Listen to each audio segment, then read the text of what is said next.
राष्ट्रकुलमध्ये लेकानं gold जिंकलं, आईवडिलांना माहीतही नाही. अखेर पालकांचा शाळेत सत्कार, मुख्यमंत्र्यांकडून अभिनंदन. जगाचं लक्ष लागलेल्या राष्ट्रकुल स्पर्धेत भारताची दमदार कामगिरी पाहायला मिळते आहे. कॉमनवेल्थ गेम्स 2026मध्ये भारतीय पॅरा ॲथलीट्स आणि खेळाडूंनी आपल्या चमकदार आणि कामगिरीच्या जोरावर इतिहास रचला आहे. पुरुषांच्या 100 मीटर T47 फायनलिस्ट शर्यतीत भारताने एकाच वेळी सुवर्ण आणि रौप्य अशा दोन्ही पदकांवर आपले नाव कोरले, तर दुसरीकडे पुरुषांच्या लांब उडीत मुरली श्रीशंकरने रौप्य पदक मिळवलं आहे.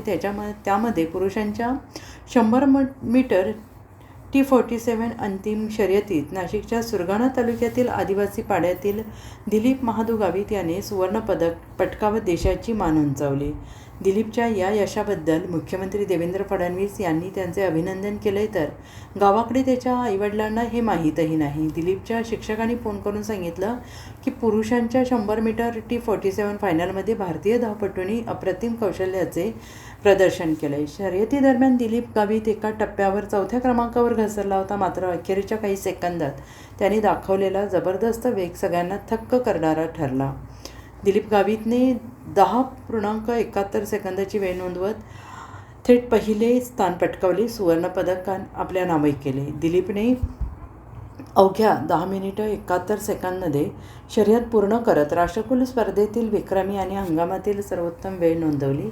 या शानदार कामगिरीमुळे त्याने सुवर्णपदकावर आपले नाव कोरले. त्याच्या या यशाबद्दल दिलीपचे वडील महादू गावित यांनी आनंद व्यक्त केला. माझ्या मुलाने शहीद भगतसिंग शाळेचे, गावाचे, देशाचे नाव उज्ज्वल केले, अशी प्रतिक्रिया त्यांनी दिली आहे. दिलीप शाळेत जायचा तेव्हा तो धावत शाळेत जायचा. तेव्हापासून त्याने जिद्द ठेवली होती. मागील काही काळापासून तो बाहेर राज्यात, देशात प्रॅक्टिस करत होता. आम्हाला फक्त एवढंच सांगायचं की मी सुखरूप आहे, माझी काळजी करू नका.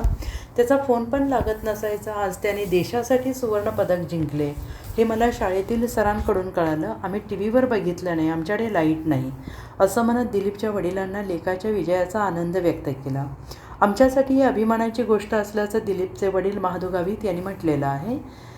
दिलीप गावित हा सुरगाणा तालुक्यातील आदिवासी भागातील असून त्याने अलंगून येथील आदर्श समता शिक्षण प्रसारक मंडळाच्या शहीद भगतसिंग माध्यमिक आणि उच्च माध्यमिक विद्यालयात शिक्षण घेतलं आहे आणि त्या शाळेत त्याच्या आईवडिलांचा आज गौरव करण्यात आल्याने दिलीपच्या पालकांना आकाश ठेंगणे झाल्याचं दिसून येत आहे. Bureau report SPN Marathi, Nashik.